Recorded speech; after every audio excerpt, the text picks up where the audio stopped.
For 28 years, I called him my brother. He taught me to drive. He sat outside my door during thunderstorms. He clapped at every school play like I was on Broadway. He was not my brother. My mother built an entire lie around our family, one that lasted for decades to hide a truth she decided the world could never survive. And the night it finally broke, in our kitchen, with the rain hammering the windows, I learned that the quiet, gentle man I loved my whole life had been standing right in front of me, as someone else.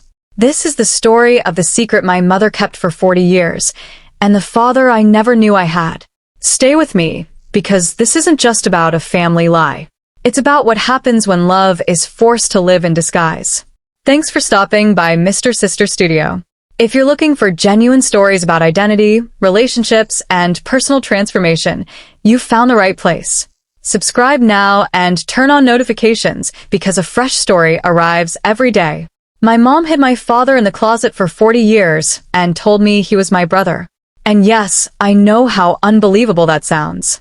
I know it sounds like something exaggerated for drama, like one of those stories that makes you shake your head and say no family could live like that, no child could grow up in a house like that, and not notice the truth. No mother could keep a secret that large breathing inside the walls of everyday life. But the truth is secrets do not always scream.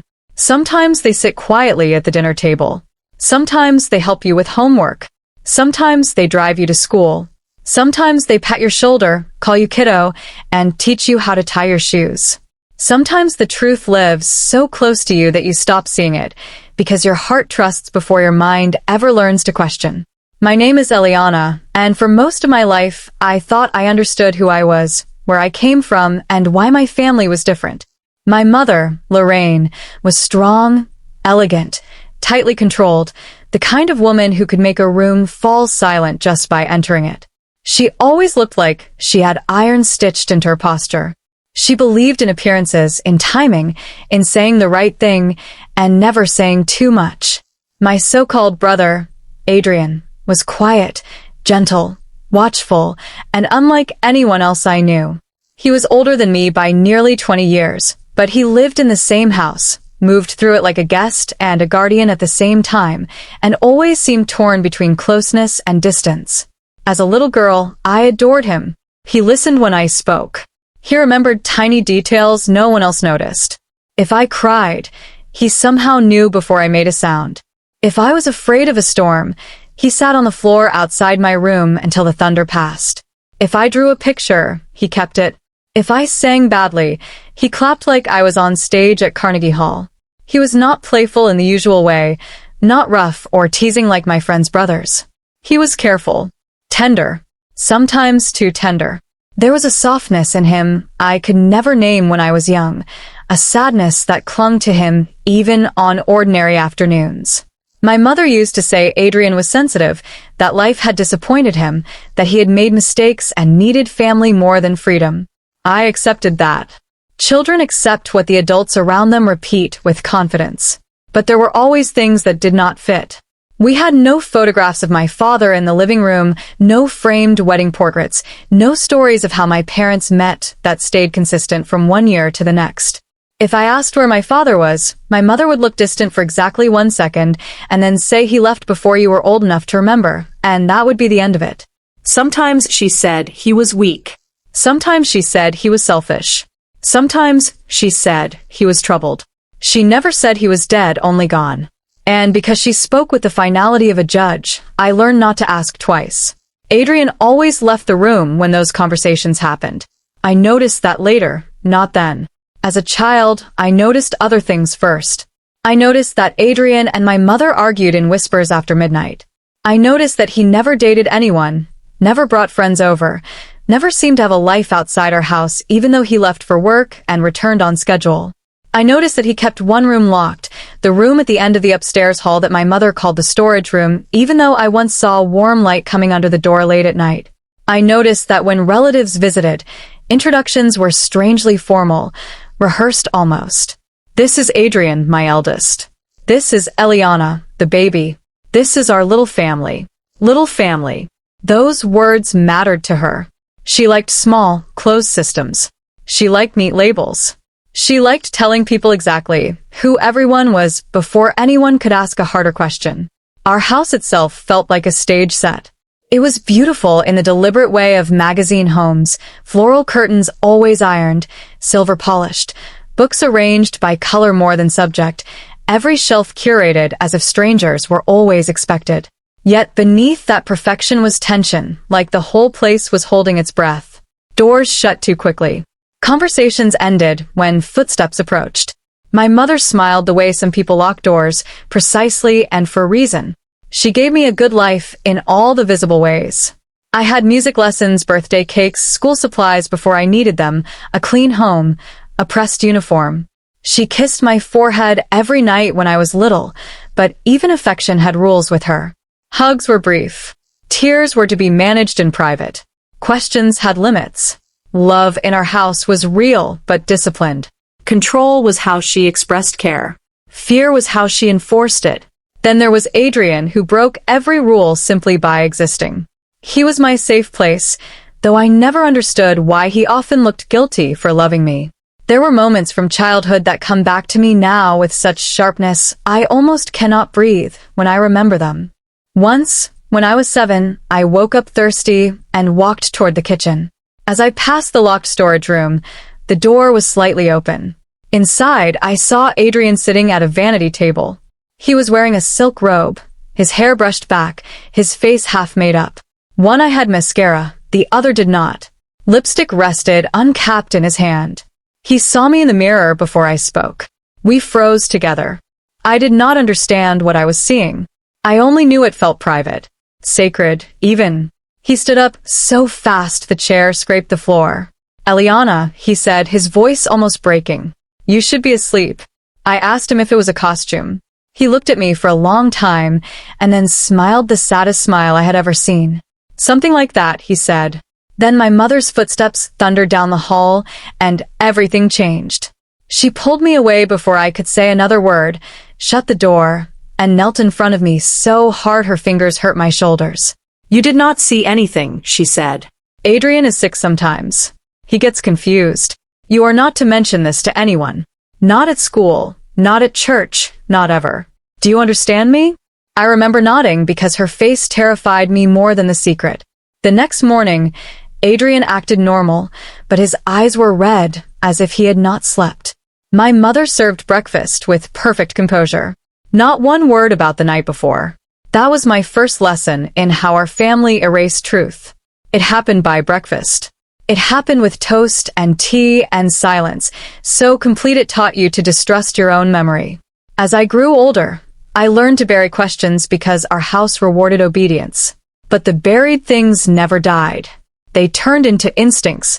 I began to understand that Adrian's softness was not just sadness, it was suppression. He lived as if every gesture had to be reviewed before release. Even the way he sat, the way he folded laundry, the way he touched fabric, the way his eyes lingered on women's jewelry in storefront windows when he thought no one was watching, all of it suggested a life trapped inside another life. And that mattered to me in a very personal way because by the time I was 13, I had secrets of my own. I knew I was different long before I had the language for it. In the mirror, I saw the version of myself my mother approved of, but inside I carried another current, another self I did not know how to explain. I was fascinated by femininity and performance and transformation, not just as beauty, but as revelation. Clothes felt like codes. Fabrics felt like mood. Makeup felt like language. Sometimes I wanted to disappear into softness. Sometimes I wanted to sharpen myself into something untouchable. I didn't fully understand whether I was hiding desire, identity, expression, or all three woven together. I only knew that whenever I explored those feelings in secret, I also felt shame, because in our house anything outside the approved script became dangerous. So, I became good at compartmentalizing. I became two people, the polished daughter and the hidden self. I thought I was alone in that fracture. I did not realize I was living in a house built on the same fracture. By high school, my mother had become more controlling. She monitored my friends, corrected my voice when it sounded too emotional, criticized my clothes if they seemed too theatrical, too soft, too androgynous, to anything she could not categorize. She spoke often about reputation. People are cruel, she would say. The world devours weakness. Better to be disciplined than destroyed. At the time I thought she was hard because life had made her hard. I thought maybe abandonment had done that to her. Maybe my missing father had left some permanent scar. But now I think she was speaking from fear, and fear makes people cruel in the name of protection. Adrian remained the quiet exception. He never criticized me. He only watched, and sometimes I caught a strange look in his eyes when I came downstairs wearing something slightly more expressive than usual, a look that mixed recognition and worry. Once he asked me very gently if I was happy. It was such a simple question, yet it startled me because no one in my family ever asked it. I laughed it off and said of course. He kept looking at me, then nodded as if he didn't believe me but understood why I lied. Another time, he gave me a small wrapped box for my 16th birthday when my mother was out in the garden. Inside was a silver compact mirror, old-fashioned and delicate, with a tiny engraving of a moon on the back. I asked where he found it. He said it had belonged to someone important. When I opened it, there was a folded note inside. It said, "May you always recognize yourself, even when others refuse to." I stared at those words for a long time. When I looked up, Adrian had already turned away. That note lived hidden under my mattress for years. It felt too true to display openly. College was my first taste of distance, though I chose a school close enough to come home on weekends because my mother insisted family stayed near family. She said after all we've been through, "You owe this family your loyalty." I carried that guilt like a second backpack. But college gave me air. I met people who lived more honestly. I learned words that made my inner world feel less monstrous. Gender expression, identity, performance, dysphoria, fluidity, shame, liberation. I'm not saying I solved myself overnight, but I found language, and language is sometimes the first crack in a prison wall. At night in my dorm room, alone, I experimented more openly. Makeup, wigs, silhouettes, voices, poses. Not because I wanted to deceive the world, but because I wanted to meet myself in all the forms I had been denied. I started taking photos that I never posted. I started journaling. I started imagining a life not governed by fear. But every time I returned home, the walls closed in again. My mother still expected obedience. Adrian still moved like a ghost carrying someone else's name. The storage room remained locked. And something in me was becoming restless, because once you have touched truth, even privately, the old lies begin to itch against your skin. The turning point came one rainy November weekend during my second year of college. My mother had gone to a charity dinner in the city. Adrian and I were alone in the house. There was a power outage around 9. We lit candles. Rain struck the windows, so hard it sounded like fingernails. Without television or her presence controlling the atmosphere, the house felt different, almost honest. We sat in the kitchen drinking tea in the candlelight. Adrian looked older than usual, tired in a way that seemed to come from decades rather than days. I do not know what came over me, but I asked him a question I had been carrying for years. "Why do you stay here?" He went very still. "Because leaving is harder than staying," he said. I asked him if he was unhappy. He smiled without humor. "Unhappiness can become furniture," he said. "You stop noticing how heavy it is because you arrange your life around it." Then he looked at me directly and said something that changed everything. "Sometimes the people who love you most are the ones who teach you to disappear." I felt that sentence land inside me like a stone dropped into deep water. My throat tightened. I asked him what he meant, but before he could answer, headlights swept across the front window. My mother was home early. Whatever truth had approached us retreated instantly. By the time she entered, wet coat over her shoulders, Adrian was washing cups and I was staring at the table as if I had never asked anything at all. A week later, I made the mistake that blew our family apart. I left my laptop open before going to class. I thought it was in sleep mode. My mother had come to campus unexpectedly because she wanted to take me to lunch. While I was in the shower, she used the laptop to print something from my email and found a folder I had hidden poorly, a folder of private photographs. Me in makeup. Me in dresses. me looking directly into a camera with a face more peaceful than the one I wore daily. When I came out, she was sitting rigidly on the bed, the screen open in front of her. I have replayed that moment 1,000 times because it split my life into before and after. Her face was not just angry. It was wounded, horrified, almost desperate. She asked me what this was. I tried to speak and failed. She held up one of the printed photos with trembling fingers and asked, "Is this some kind of joke? Some performance? Some sickness?" And something in me, maybe because I was tired of fear, said no. I told her it was me. I told her I didn't fully know how to explain everything yet, but I knew this part of me was real. I told her I had hidden it because I was afraid of her reaction. The silence after that confession felt endless. Then she said the words that still hurt even now. "I did not sacrifice my whole life to watch you become this." Sacrifice. That word. At the time I thought she meant single motherhood, struggle, reputation. I did not yet know how much she meant by it, or how monstrous her definition had become. She demanded I come home with her that weekend. She said we needed to discuss this as a family. My body filled with dread, because in our house family discussions were never discussions. They were verdicts. When we got home, Adrian was in the kitchen. My mother placed the photographs on the table without a word. I expected shock from him, disgust maybe, or pity. Instead, what crossed his face was grief. Not for himself. For me. My mother began speaking sharply, saying she had found perversions, fantasies, confusion, that I needed help before my life was ruined. I remember Adrian saying quietly, "Lorraine, stop."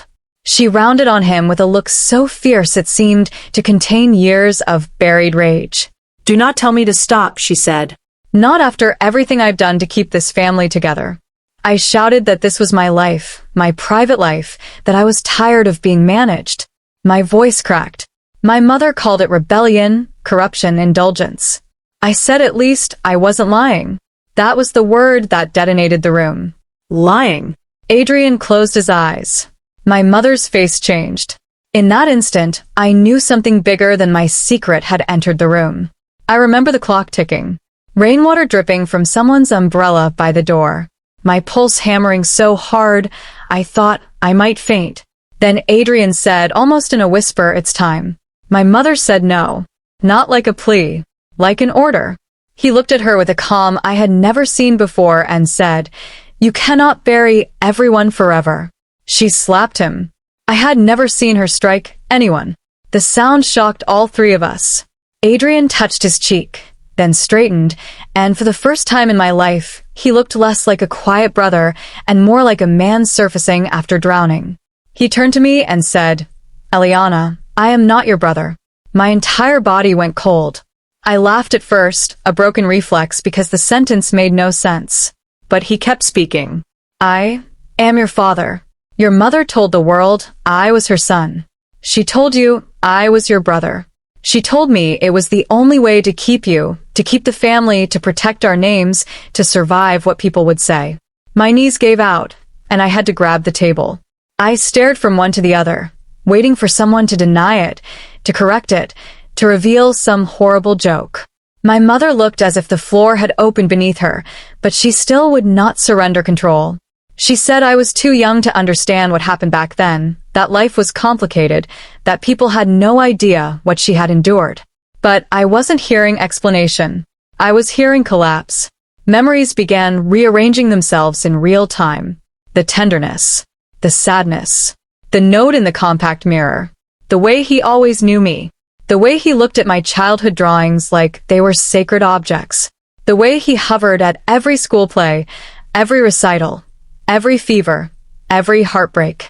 Not like a brother, like a father forced to wear the wrong role so long it fused to his skin. I asked him to say it again. He did. "I am your father." My mother started crying, but even that was furious, controlled crying, as if she hated herself for the loss of composure. She said, "You don't know the whole story." And maybe I didn't then, but I knew enough to feel something tear inside me that could never be repaired. I screamed at her. I asked how. How could she do that? How could she look at me every day and let me believe a lie that fundamental? How could she let me call my own father my brother? How could she erase him and still keep him in the house like some secret relative hidden in plain sight? That was when the other truth came out, the one tucked inside the title like a second blade. My father, born Adrian James Mercer but once known publicly as James, had begun crossdressing in private long before I was born. For him, it was not theater in the shallow sense. It was refuge, identity, expression, perhaps even the only truthful language he had for himself. He never had the freedom to fully explore what he was, not in the town they came from, not in the family he was raised in, not in the time they married. My mother loved him once, maybe deeply. But she also feared what his femininity meant for her life, her social standing, her future. When she became pregnant with me, the pressure intensified. According to her, rumors had already started. According to him, he had wanted to leave town and start fresh somewhere else, somewhere they could live more honestly, even if not perfectly. According to her, that was fantasy. According to him, what she chose instead was captivity disguised as strategy. She moved them to another city where few people knew them, manipulated documents, relied on the convenient age difference between her and him being difficult to verify socially because he looked young, and introduced him as her eldest son from a prior relationship. She told neighbors, church members, school administrators, everyone, that my father had returned home after a breakdown and needed family support. She used his secrecy against him. She told him that if he left, he would lose any chance of being near me. She said a man like him, especially one with his private habits, would be destroyed in court, mocked publicly, and maybe institutionalized by relatives eager to protect their reputation. Whether every detail of that threat was realistic no longer matters. Fear made it real enough. So he stayed.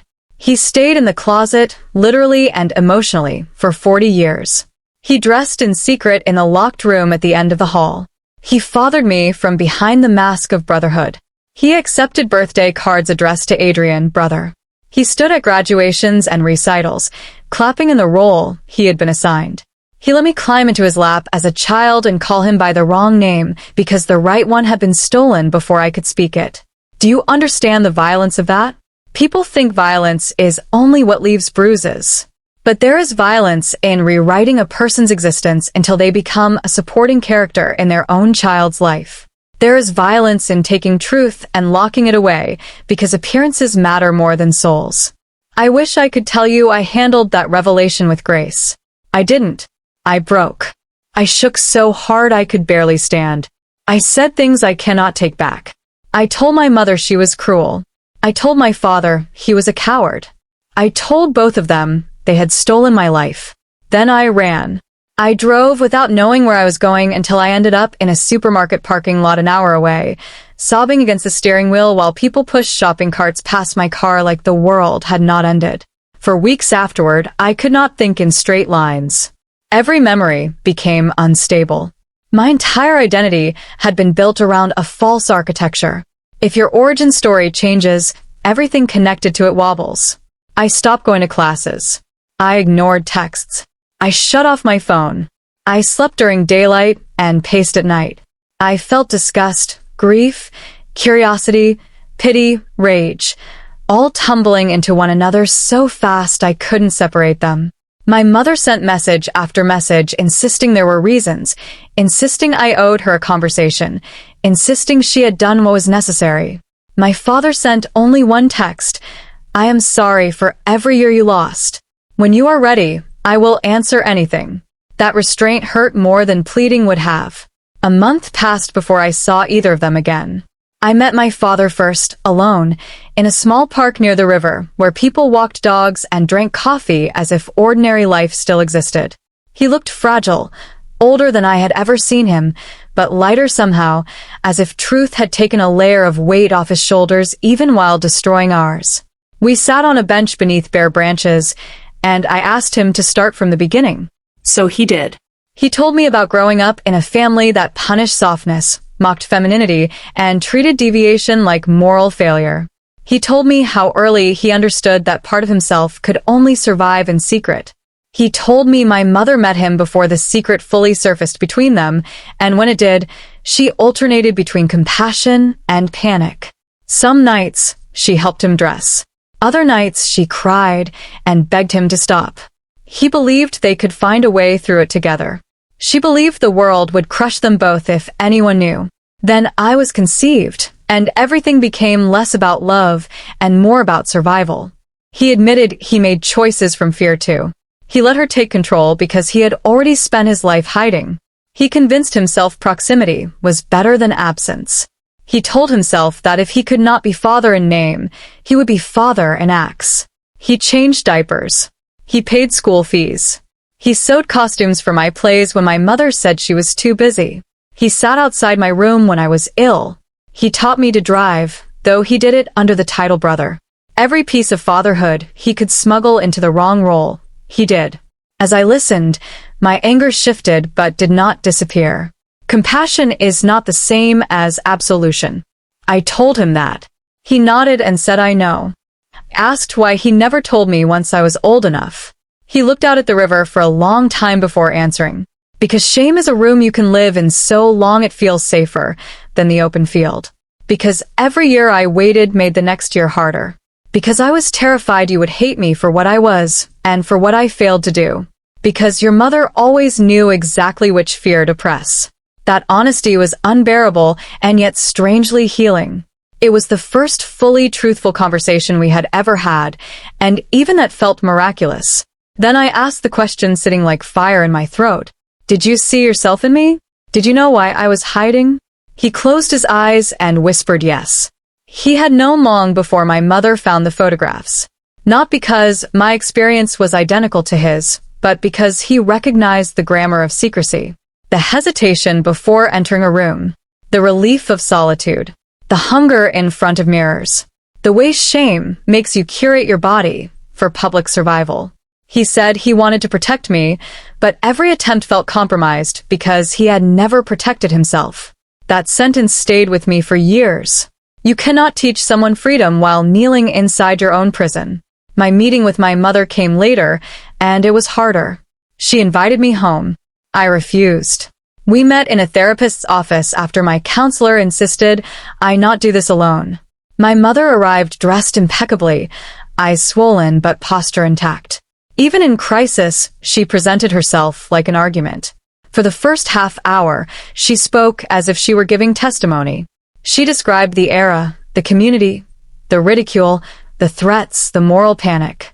She described being pregnant, terrified, furious that the man she loved could not be the man the world expected. She described feeling trapped between scandal and survival. She said she believed if the truth got out, I would grow up destroyed by whispers, and she would lose everything.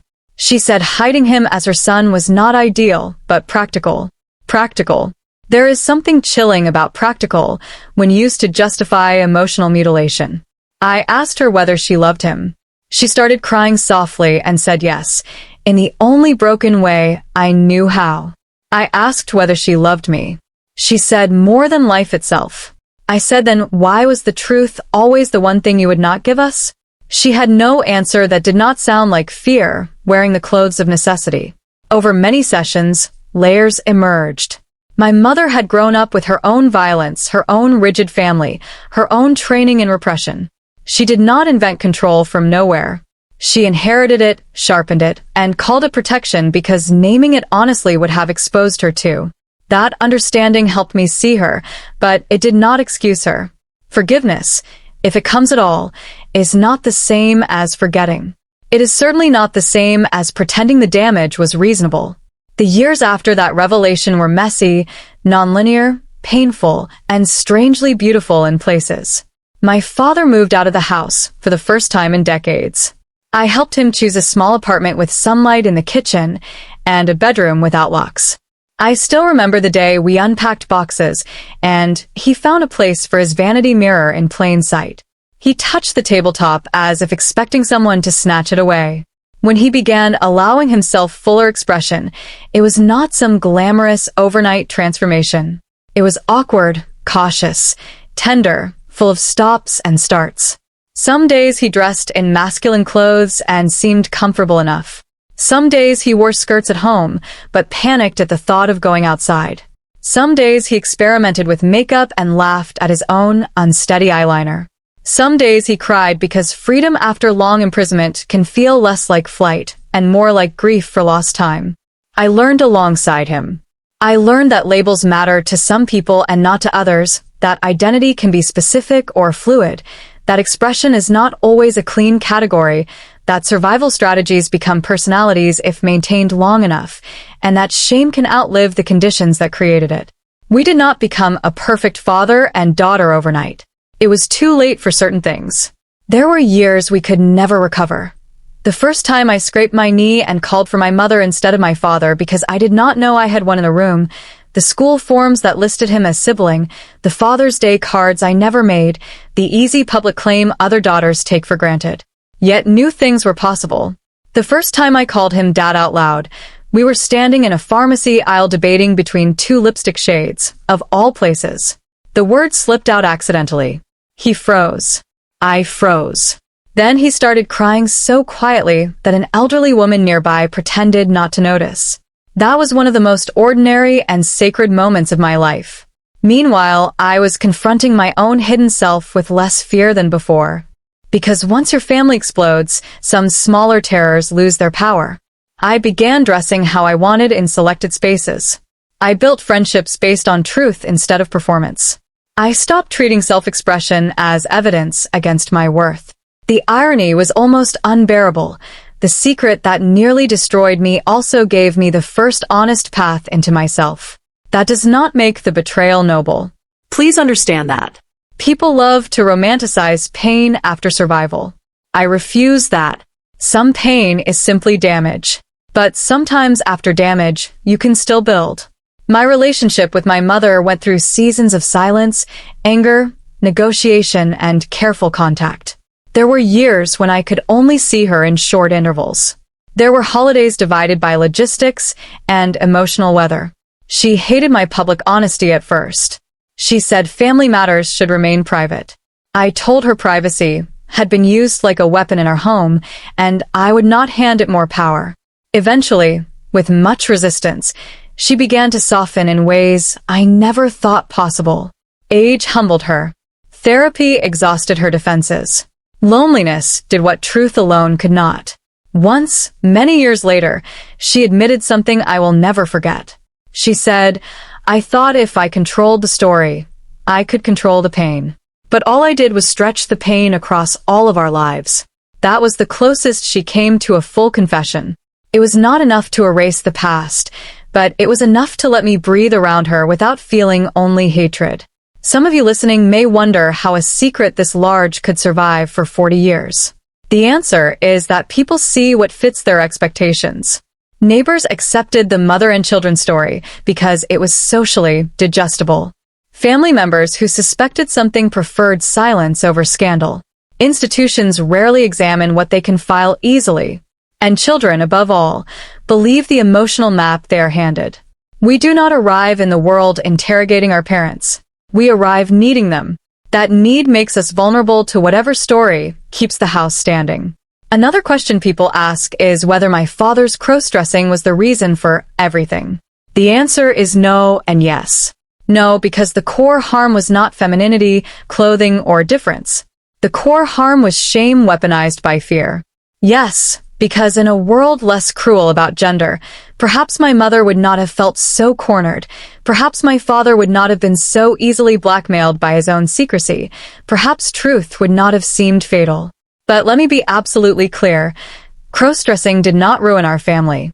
Dishonesty did. Control did. Cowardice did. Social cruelty did. The need to appear normal at the expense of being human did. If you are hiding who you are because you fear rejection, I understand that fear in my bones. If you are the parent of someone whose identity or expression confuses you, hear me carefully. Confusion is not permission for cruelty. Your fear is not a moral compass. Your child is not a project to be managed into acceptability. And if you are the person trapped in a family script that denies your truth, please remember this. Survival may require secrecy for a season, but secrecy is not the same as home. A closet can keep you alive. It cannot teach you how to live. There is another part of this story I rarely tell, but I want to include it today because someone listening may need it. After the revelation, after the therapy, after the first waves of truth, I went through a period of deep resentment toward my own softness. I hated that I had inherited not just features or habits from my father, but some of his vulnerability. I worried that honesty would always cost too much, that perhaps concealment was the only inheritance my family truly passed down. During that time, I almost built a new closet for myself, more elegant, more intellectual, easier to justify. I told myself I didn't owe the world visibility. I told myself privacy was enough. But if I'm honest, I was recreating the old prison with better furniture. The breakthrough came one night when I visited my father's apartment and found him sitting by the window in a simple blouse and trousers. No makeup, no performance, just peace. Not perfect peace, not triumphant peace, but a small, unguarded peace I had never seen on his face before. He looked at me and said, "I wasted so much life waiting to become acceptable. Don't do that." Those 6 words changed me. Waiting to become acceptable is how families lose generations. I am not saying everyone must live publicly in the same way. Safety matters. Circumstances matter. Timing matters. But the internal decision to stop measuring your humanity against other people's fear, that decision matters too. Over time, our story became less about scandal and more about reconstruction. My father legally corrected what he could. Not every document, not every history, not every social tangle can be fixed after decades, but enough changed to let him breathe more freely. Some relatives vanished. Some returned with awkward apologies. A few surprised us with kindness. One aunt confessed she had suspected for years, but said nothing because she believed silence was mercy. I told her silence often serves the powerful more than the wounded. She cried. Truth has a way of redistributing shame. As for me, I started telling pieces of the story in private groups first, then to friends, then eventually on this channel. Not because I enjoy exposing family pain, but because secrecy thrives on the fantasy that no one else could possibly understand.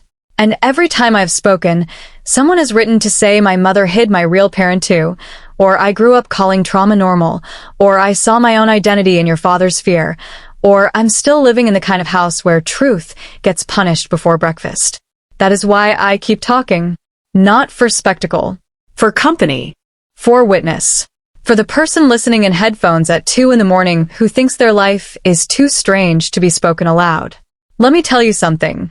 What is unspeakable in one room becomes survivable in another. If you are wondering whether I ever fully forgave my father, the answer is complicated. I forgave the fear more easily than the silence. I forgave the broken man before I forgave the passive parent. Yet with time I came to understand that he had been both victim and participant, trapped and complicit, loving and failing all at once. Most adults are less pure than our childhood categories allow. He should have told me sooner. He knows that. He grieves that. But he also loved me in every small way he could, and when I finally saw the full picture, I could not reduce him to either coward or saint. He was a human being shaped by repression, trying to smuggle love through a system built on denial. Sometimes that is the best some people can do, though it should never be the standard we settle for. And if you are wondering whether I forgave my mother, I would say I forgave enough to stop letting her choices define the size of my own life. That may be the most honest form of forgiveness I know. She once asked me whether I tell this story to punish her. I said no. I tell it so the lie does not outlive us. There is a difference. These days, when I visit my father, sometimes we go shopping together and laugh at things neither of us had words for years ago. Sometimes we argue about colors. Sometimes we sit in silence that no longer feels dangerous. He has a habit now of leaving doors open, especially interior doors, as if his body is still learning it does not need to hide rooms anymore. Every time I notice that, something inside me softens. My mother has started gardening with an intensity that borders on devotion. I think she likes tending things that grow honestly when given light. Maybe that is her late lesson. Maybe it is mine too. I no longer introduce my story as tragedy alone. It is tragedy, yes. It is betrayal, absolutely. But it is also a map of what happens when truth is delayed and then finally allowed air. It shows me how identity survives in fragments until someone names it. It shows me how trust can be shattered by the people we depend on most. It shows me how secrecy travels through generations unless someone interrupts it. And above all, it shows me that self-discovery is not always a clean, heroic journey. Sometimes it begins in wreckage. Sometimes it starts with anger. Sometimes it requires mourning the family you thought you had before you can even begin to know the one that actually existed. If you are still here with me, thank you, because I know this story is heavy. I know it is strange. I know it asks you to hold many truths at once, that a mother can love and destroy, that a father can protect and vanish in the same breath, that a child can grow up cherished and deceived at the same time, that identity can be hidden not only from society, but from the people who share your roof, your blood, your meals, your memories. But life is often like that. Human beings are rarely simple. The lies are simple. The truth is layered. And if there is one thing I want you to take from my story, it is this. Do not let fear become the author of your family. Fear will call itself duty. Fear will call itself protection. Fear will call itself common sense. Fear will tell you that hiding love is the same as preserving it, that controlling people is the same as keeping them safe, that silence is kinder than conflict. It is lying. Silence may delay the explosion, but it enlarges the crater. I lost years to a lie I did not choose. My father lost decades to a closet built from shame. My mother lost the chance to be known honestly while there was still time to live differently. We all paid. So if there is truth trembling in your life right now, if there is a room in your house no one speaks about, if there is a name you are afraid to say, if there is a version of yourself you only meet in mirrors and locked doors, please listen to me. I am not telling you to be reckless. I am not telling you the world is always safe. It isn't. But I am telling you that a life built entirely on concealment will eventually ask for payment, and the cost grows with interest. Tell the truth where you can. Build safety where you must. Refuse shame when it comes dressed as love. And remember that becoming yourself is not betrayal, even if someone taught you otherwise. My mother hid my father in the closet for 40 years and told me he was my brother. That sentence used to feel like the end of me. Now it feels like the beginning of language for everything we survived. So if you have ever trusted someone so deeply only to discover they could break you in ways you never imagined, if you have ever lived a double life because the truest part of you felt dangerous, if you have ever looked around at the people you love and wondered whether they really see you, then this story is not just mine. It belongs to every person who has had to dig for truth beneath the polished floorboards of family. It belongs to everyone learning that identity buried is not identity erased. It belongs to everyone standing at the edge of their own becoming, terrified and trembling and still alive. And if no one has told you lately, let me be the one to say it now. You are not wrong for wanting to be seen. You are not selfish for needing honesty. You are not broken because secrecy shaped your childhood. You are not doomed to repeat what hurt you.